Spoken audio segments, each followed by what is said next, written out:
बिहार में बज गया चुनावी बिगुल। पीएम मोदी ने कर दिया चुनावी शंखनाद। भागलपुर में पीएम मोदी की बहुत बड़ी रैली। बिहार के मुख्यमंत्री नीतीश कुमार भी रहे साथ। प्रधानमंत्री नरेंद्र मोदी ने नीतीश कुमार को बताया मेरे लाडले सीएम। प्रधानमंत्री नरेंद्र मोदी के निशाने पर लालू परिवार रहा।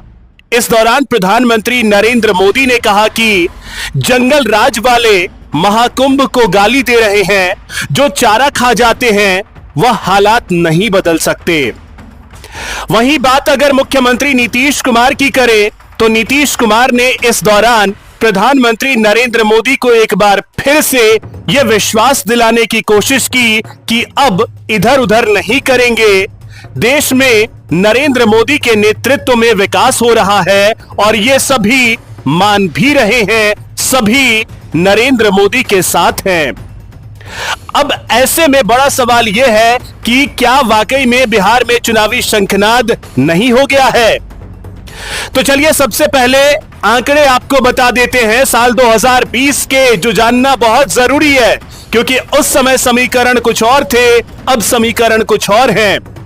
तो सबसे पहले देखिए 2020 का परिणाम जो है कुछ इस तरीके का रहा था, जब एनडीए और महागठबंधन में जबरदस्त टक्कर हुई थी।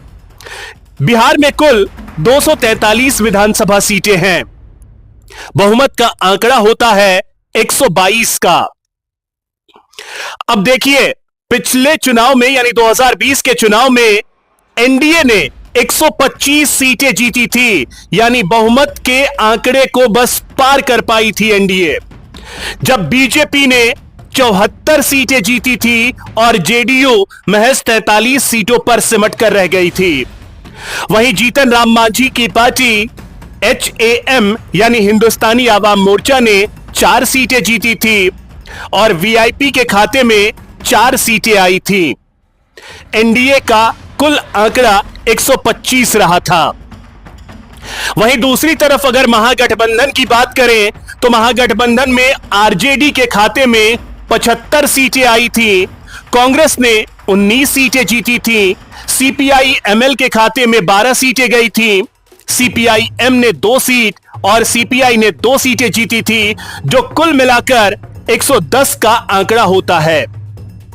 वहीं अन्य के खाते में 8 सीटें गई थी, जिसमें सबको चौंकाते हुए सीमांचल की 5 सीटें AIMIM ने अपने नाम कर ली थी।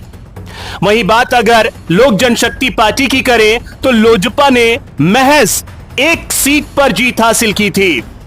वहीं मायावती की पार्टी बीएसपी के खाते में 1 सीट और जबकि निर्दलीय 1 सीट पर जीत पाया था। तो यह समीकरण 2020 का है। 2025 में वीआईपी जो है वो अब महागठबंधन के साथ है। लोक जनशक्ति पार्टी 2 टुकड़ों में बढ़ चुकी है। चिराग पासवान अब बीजेपी के साथ है। ऐसे में 2025 का यह घमासान बहुत दिलचस्प होने जा रहा है और आज से चुनावी शंखनाद हो गया है, यह तय मानिए।